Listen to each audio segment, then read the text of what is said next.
So let me collect my thoughts. I'm John TRAXLER. I work at the University of Wolverhampton, and I've been involved in mobile learning for about 20 years. And in my presentation, or in this talk, I would like to present two alternative perspectives, so maybe alternative paradigms of learning and mobiles. And I guess there is a historical account of learning with mobiles, which people call mobile learning, you know, quote, unquote. And I can start by describing that, because that was the work I was involved in from maybe 2000 up until 2008. And maybe 2008, 2009 is very significant, and it's what we don't talk about in research, but it's very significant for several reasons. One of those reasons is that the global economy just collapsed. So before 2008, we had lots of government money, government support for research, and afterwards, none, very little. And also we saw a shift in many governments, for example, in Western Europe, from what we might call centre-left to centre-right. And that meant that previously, before 2008, there had been a political willingness for the state, for the government, to intervene in research, to support research, and particularly to support innovation.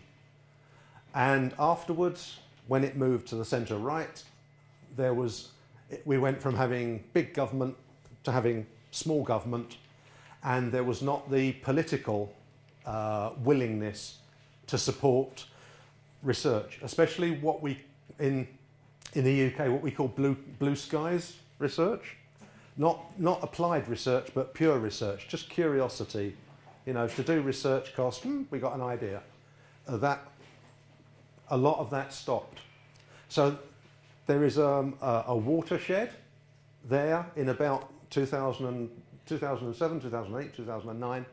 And the other important event, a very symbolic event, was that the iPhone became popular.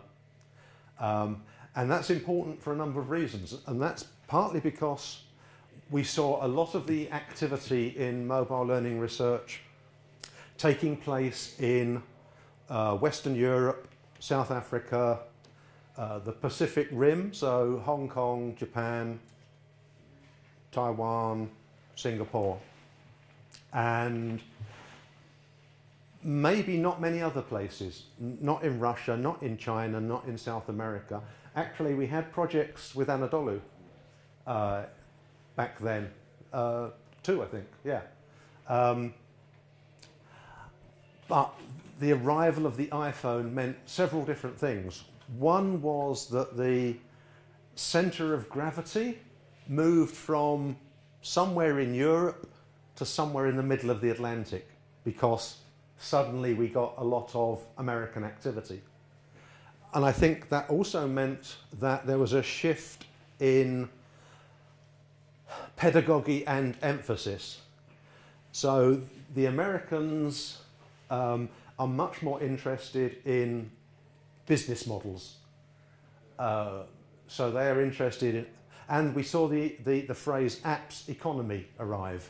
There was an economic model, a business model for making money out of apps, and that hadn't existed before. And I think also you saw more interest in mobile learning in the World Bank, USAID, the World Economic Forum, UNESCO. Probably for the reason that most of the people that work in UNESCO are American. So all of a sudden they start thinking, iPhone, education, good idea.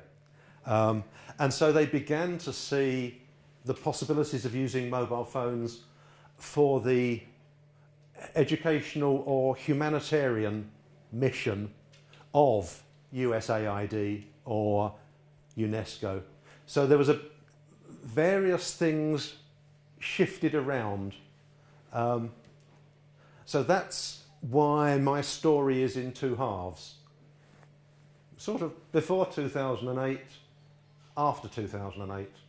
And what we saw before 2008, from maybe 2000 on, sorry, I'm quite old, so I think history is really interesting. You might have to get your parents to explain some of this. Not my parents. No. What we saw in 2000 was the e-learning research community had observed the arrival of the mobile, and in some respects, the arrival of the mobile for the e-learning community was like all of their birthdays at once, because the rhetoric of e-learning was anywhere, anytime, but actually this really delivered learning anywhere, anytime. So, wow, suddenly the answer to lots of questions, the solution to lots of problems, suddenly we can move forward in the ways that we've spent 20 years waiting to move forward, which was good. And it meant that much of the thinking, the ideology, the consensus around mobile phones and learning was the momentum of e-learning. So this became e-learning plus a lot of other things that you could now do that you couldn't do before. And so if I was looking for a kind of list of what mobile learning could do in the early days, in that first decade, it was a kind of trajectory from e-learning. And you can make a list. You know, so in very general terms, you can say it could make learning personalised. It could make learning contextual. It could make learning situated. It could make learning authentic. And I can come back to what those mean, but it was kind of like, well, we can do all this stuff that we couldn't do before. But it also meant that the theories of mobile learning were the theories of e-learning. So it was Laurillard, Engerstrom, actor network theory, and it was a foundation of education and psychology, maybe cognitive psychology, but basically, and it was formal education because it was taking place, well, and again, this is the dividing line. Before 2008, mobiles were unusual, expensive, fragile, difficult, and that meant that doing research on mobiles, you had to have...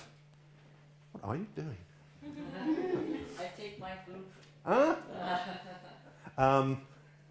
It meant that because they were so difficult and unusual and expensive, what you needed was clever people in universities to develop projects. And after 2008, broadly speaking, mobiles became easy, cheap, universal, personal, social, recreational, robust. You know, you can throw them out the window. And it did mean that a lot of the thinking and the emphasis and the experiments took place in universities with research scientists because they were the only people that understood how to make them work. And that was the research scientists from e-learning. So again, you have the trajectory of learning with mobiles very much coming from e-learning university researchers. And that partly accounted for the amount of theory, because we work in universities and we all like lots of theory. Yeah, so to go back to what was it we could do, well, yeah, as I say, it made learning personal, because these were personal devices, and we each had our own device, and our progress or location, you know, that was all personal choice. So all of a sudden, you could say it took learning out of the classroom, it took learning out of the textbook, it took learning away from the lecturer, it took learning off campus, to wherever you like. And it was situated, meaning if you were learning about nursing, or if you were learning about being a teacher, you could actually learn about nursing in a hospital. You could learn about being a teacher in a school. So it was situated. So that's the meaning of situated, that it's not in a kind of abstract, kind of irrelevant environment. It was actually, you could do it in the real environment. Or if you were studying archaeology, you could have the learning with you amongst the archaeology, or amongst the animals, or amongst the children, or whatever. It could also be authentic, meaning that rather than doing abstract learning or abstract tasks or abstract assignments, you could actually gather real data about your nursing job, your teaching job, and you can gather data in the field. So if you were an archaeology student, you wouldn't get archaeology pictures in a book. You'd go out or the teacher would not provide you with pictures. You'd go out and take the pictures. You could work on real data doing your assessment. And there was also, and this was probably the headline, there was also the opportunity for contextual learning, because the phones have GPS, for example. That means the phone knows where you are. And that means if you're in an art gallery or a zoo, you can be looking at this poster, and you can get extra information about who drew this poster, where did this poster come from, what do the words mean, what's the history of this poster. You get information about the context. You might have, you know, if this was a painting, maybe I can have a little video of the artist, the biography. I can look at this poster, and maybe I can see other posters by the same artist. And then I go here, and I can do the same thing.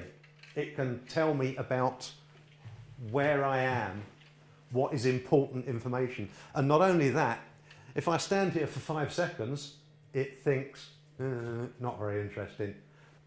And if I come over here and stand here for 45 seconds, it'll think, interesting, okay, lots of information. But also it can use logic, and it knows that I'm going from this one to this one.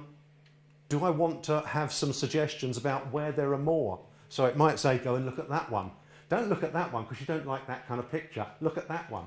Okay, it can build in some artificial intelligence and then you can also see that as an aspect of personalisation, because someone might be interested in that one and that one, but not these. I might be interested in this one and this one, but not those. And so my learning is not only contextual, related to the context of the picture, but it's personal as well. It's my location, my history, my trajectory. So it's contextual. Then we also see the possibility of augmented reality. So there are examples where you're using it as a camera, and maybe I can see all of you, but there's a horse on the table. Yeah, so, and the horse, when I look through here, is completely convincing. I can walk towards it, under, round.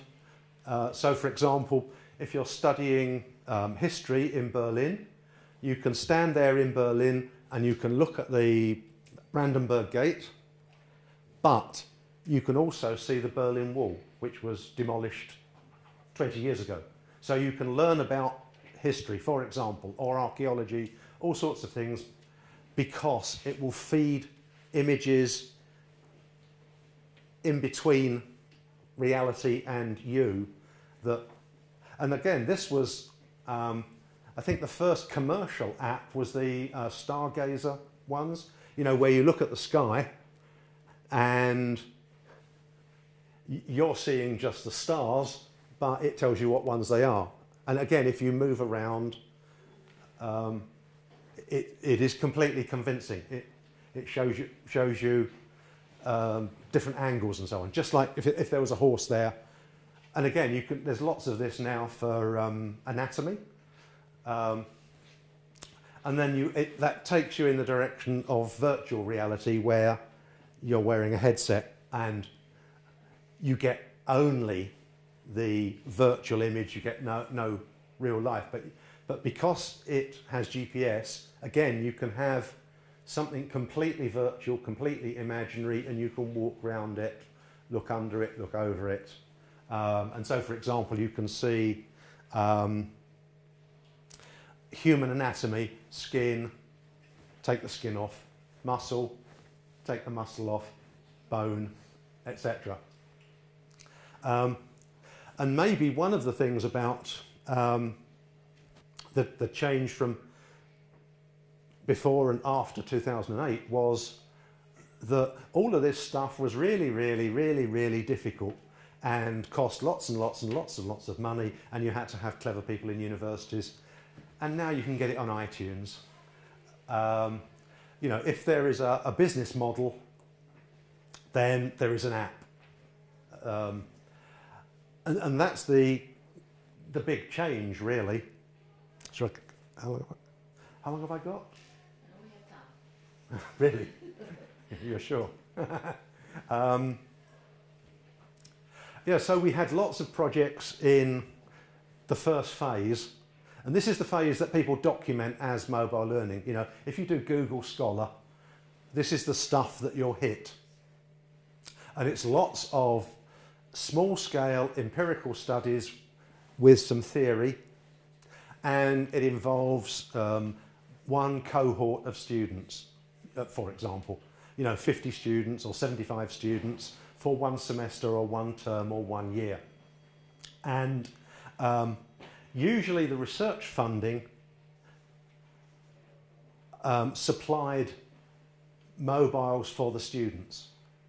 So, you know, maybe I would have a project 10 years ago, 15 years ago, and we would get funding for 25, I don't know, Hewlett-Packard Jornados, whatever.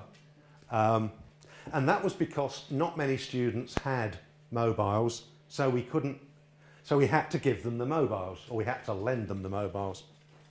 And that was great because in terms of methodology, that meant we removed one variable because everyone had the same technology. So in terms of analysing the data, there wasn't a confounding variable. Everyone had the same platform, everyone had the same technology, interface, apps, whatever. That was great scientifically, but it just meant that what we were proving was that mobile learning would be great if we could give everyone the same mobile. And that's never going to happen. You know, is Anadolu going to give everyone a mobile? No. That's about 1 million mobiles. Yeah.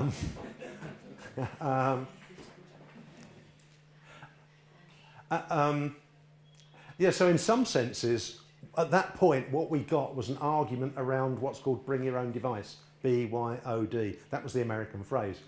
Because we realised that we generated a lot of evidence that was completely useless. It told you how to do mobile learning if everyone had the same mobile and if you gave it to them. And so what we saw was then, okay, that's not going to work. Bring your own device, that's the answer. And so we saw a bit of a shift to the idea that you don't do mobile learning by giving students a mobile. You do mobile learning by letting them use their mobile. And a lot of people thought that was fairly scary. For example, because, well, most teachers are older than most students. Most students know more about mobiles than most teachers. And so there's an issue of what you could call agency and control for several different reasons, you know, in the classroom. One reason is that the teacher doesn't know much about the technology and the rest of the class do. But also, certainly in the UK, we have this idea that the teacher is the person who knows everything, and it's then a kind of transmission. I think we call it hydraulic learning. You just pour it into their heads. But okay, so how does that work if people can access Wikipedia or, you know, a million other online resources? You know, I'm the teacher, I say something, someone looks it up, I've got it wrong. You know, I'm not up to date. They're accessing the web and telling me. We cannot. I know, I noticed. I thought I wouldn't mention that. But the principle is the same. Yes. Okay. So there is an issue about, okay, what exactly is the teacher doing there if the teacher doesn't know enough about the technology and the teacher doesn't know enough about the subject, because the students have better technology and the students have internet access. So, you know, should we be allowing students to bring their own devices? And I mean, at that point, I think we stalled, we stopped. You know, bring your own device is a bad idea. University providing the device is financially impossible. So, you know, we're kind of stuck there. Having said that, for example, the University of Western Sydney bought a warehouse full of iPads, and they're going to give every new student an iPad for 3 years.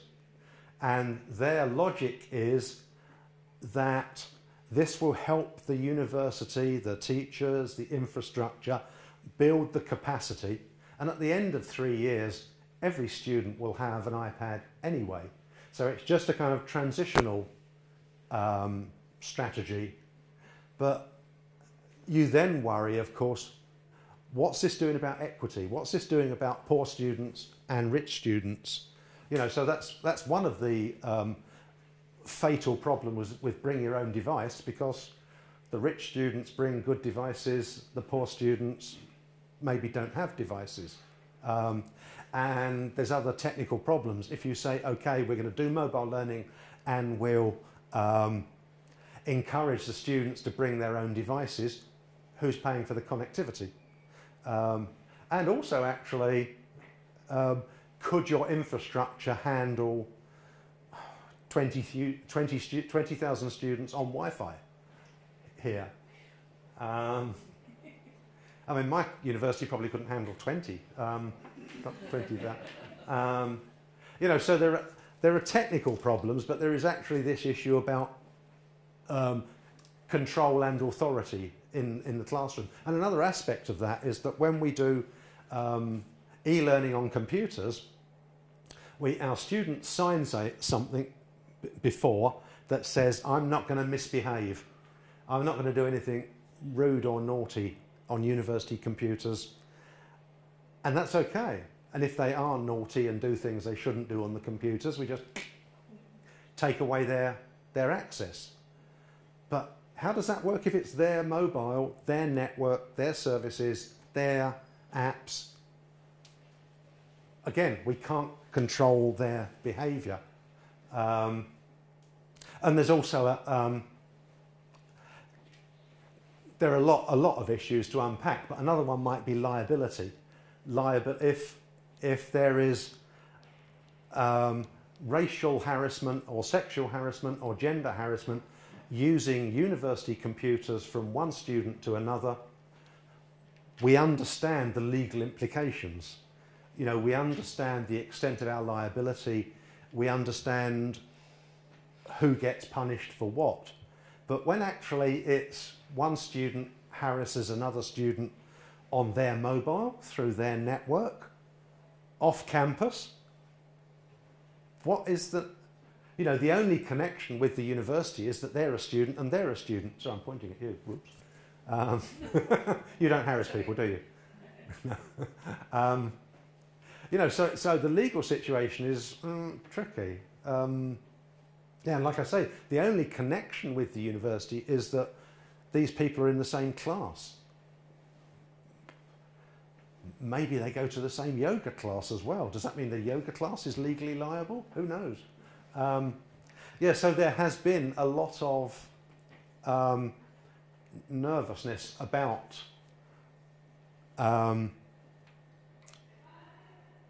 where mobile learning had got to in 2008, 2009, 2010. And as I say, there has been a big shift to, well, essentially American technology, you know, which is a big issue. So I work, this project I'm with at the moment is working in Palestine. And I work with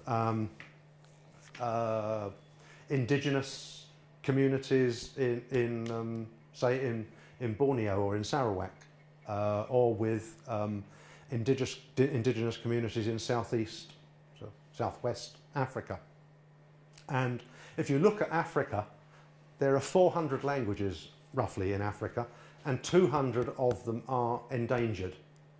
So these are communities where they have a language, a culture, a tradition, a heritage, and there are 75 people speaking it.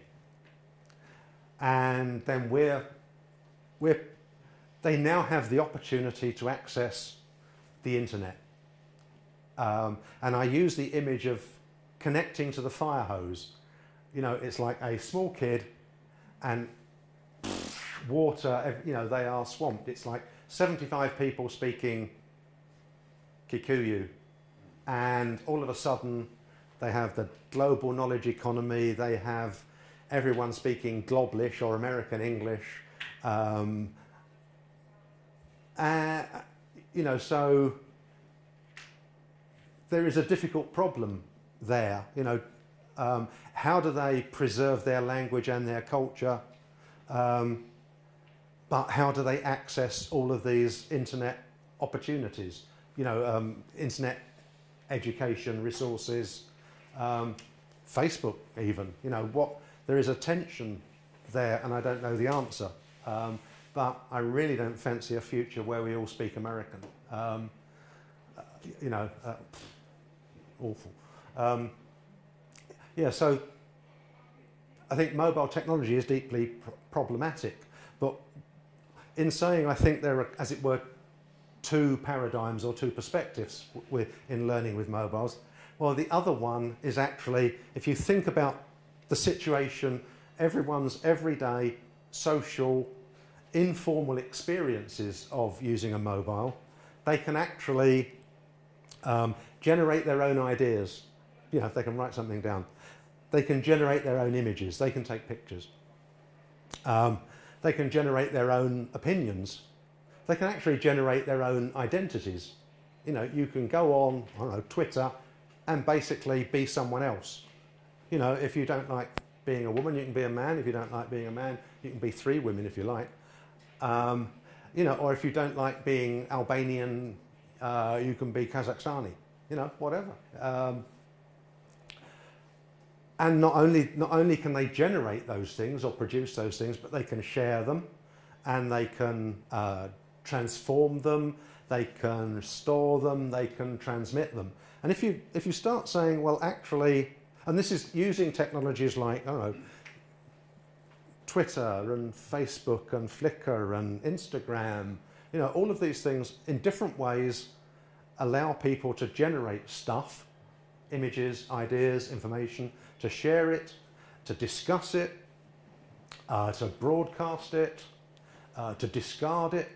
And when you say, okay, these technologies allow people to generate and share and discuss ideas, that sounds awfully like education. I mean, that's what we're supposed to be doing. But it's not happening in here or in my university.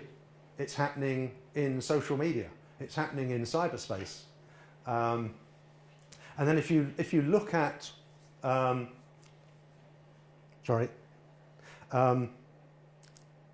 if you look at if you ask yourself, certainly in the UK, if you ask yourself, what is education for? Well, in the UK, we see artificial intelligence, we see the Internet of Things. I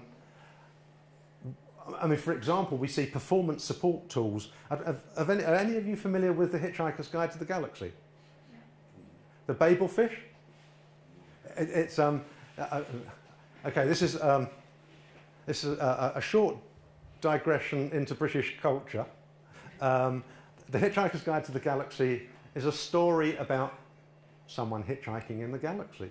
But in order to make things slightly more easier when you're hitchhiking in the galaxy, they have the Babel fish, and you put it in your ear, and it translates everything. Yeah. So if you had a Babel fish, you'd be listening to me in Turkish. And that's an example of a performance support technology. They're now $230. You can buy them. So okay, you can now buy a device in real time that translates from Chinese to French. So what exactly is the reason for learning a foreign language? And increasingly, digital technology, especially mobile digital technology, because it is so universal, this is not clever stuff in a laboratory. Again, this is Amazon. You know, if you want one of these things, $230, it'll arrive tomorrow. And you can, you know, listen to... language is one example. I mean, I have a project in Brazil, and when I was there a year ago, in a taxi, the driver talks in Portuguese into his mobile in a speech to text piece of technology. So he says something in Portuguese, it's then on his notepad. He copies that into Google Translate. He gives me the phone, and then it does it in reverse. It talks to me in English. And that's in a taxi, and it's while he's driving as well. It's even scarier than Istanbul. So, yeah, that is just one example. You know, what is the purpose of education? On the one hand, if the Internet of Things and artificial intelligence is doing it all anyway, and another aspect of it is that we hear about what's called the hollowing out of the labour market. It means that increasingly the jobs in the middle are not there. So increasingly your choices are you can sweep the roads or you can be a brain surgeon. And there are very few jobs in the middle. You know, so, okay, why is it we go to university? To get a job? Which job? So, on the one hand, we see people have the opportunity to create their own learning because they're on Facebook. You know, if I go on Facebook because there is a group on Ottoman history. So, yeah, I don't need to go to a class. You know, there are 58 clever people talking about Ottoman history. If I want to learn Arabic, I download a podcast. You know, if I want to find out about trees, gardening, birds, I find a website. So on the one hand, you get, if you like, kind of intrinsic interest in education or in learning for its own sake, which is probably good, just that you can't do it in universities. And on the other hand, you get a world economy, and this is another aspect of 2008, that there isn't the money in the global economy and you get the impact of the Internet of Things and artificial intelligence, meaning that it's not very clear what education is for.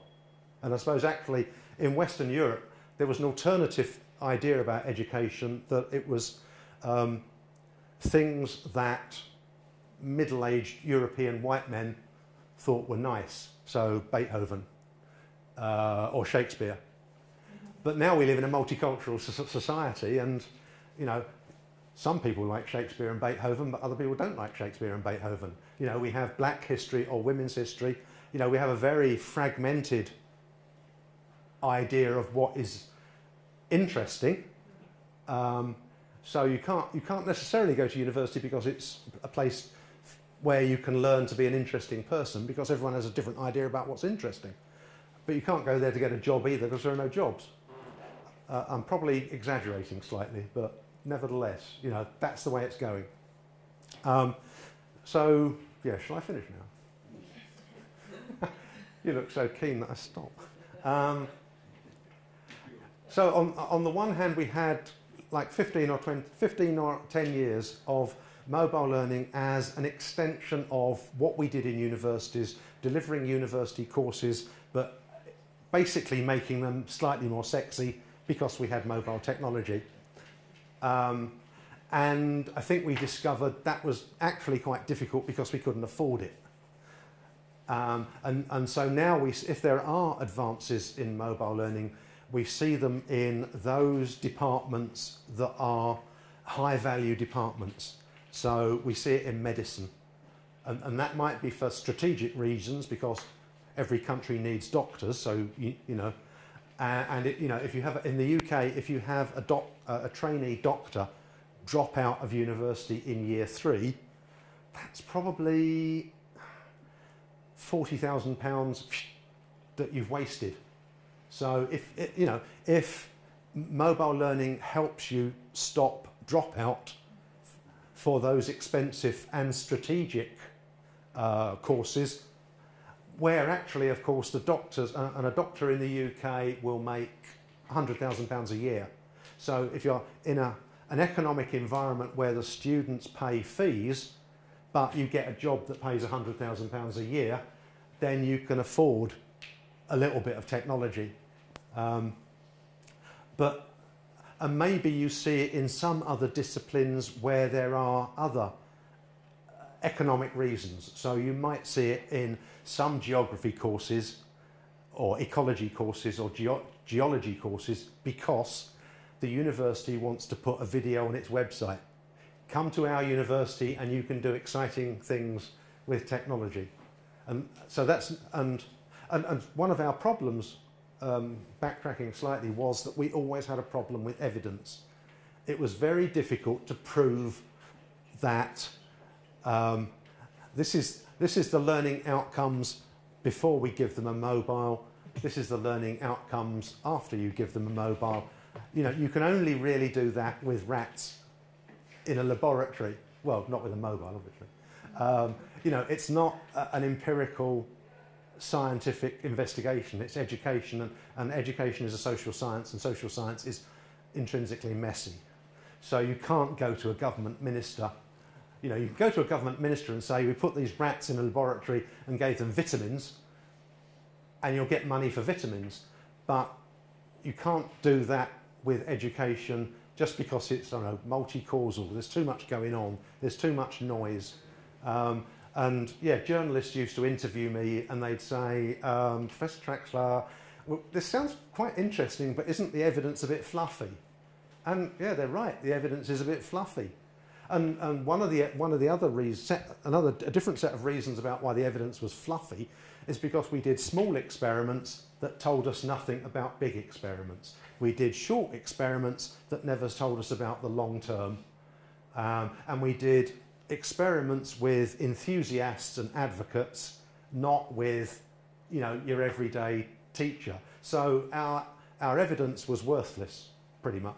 Don't tell anyone I said that, but you know, really, it was.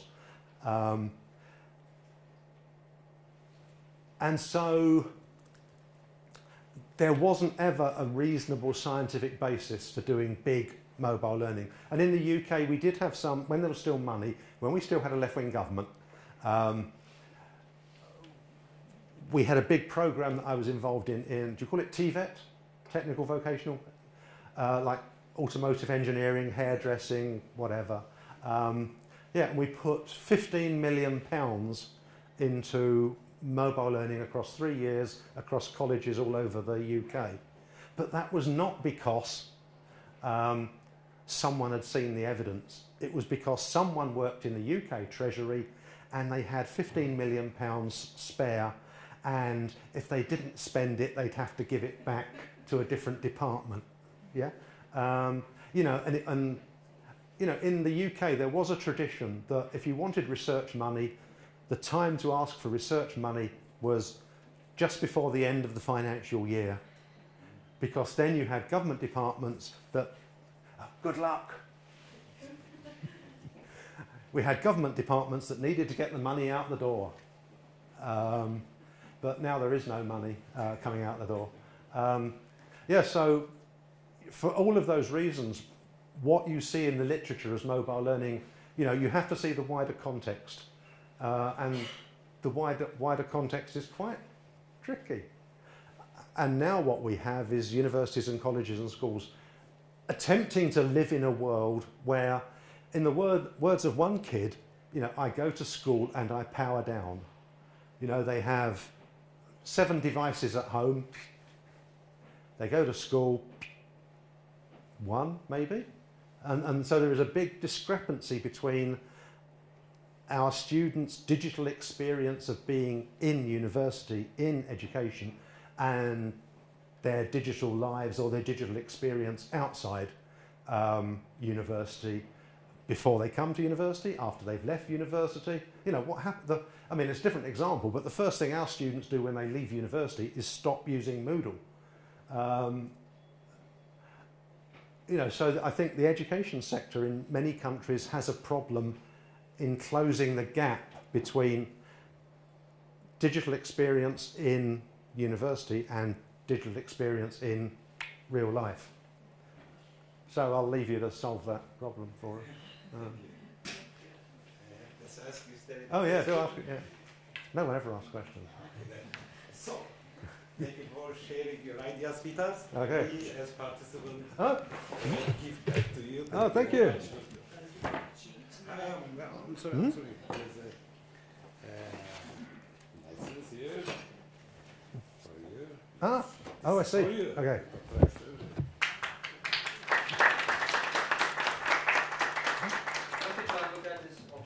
Okay. Yes. Thank you. Okay, thank you. This is for Right. Oh, sorry, did anyone have any questions? Apart from, can I say it all again? There's no question. Okay. Oh, yeah. Yes. Yes, it is.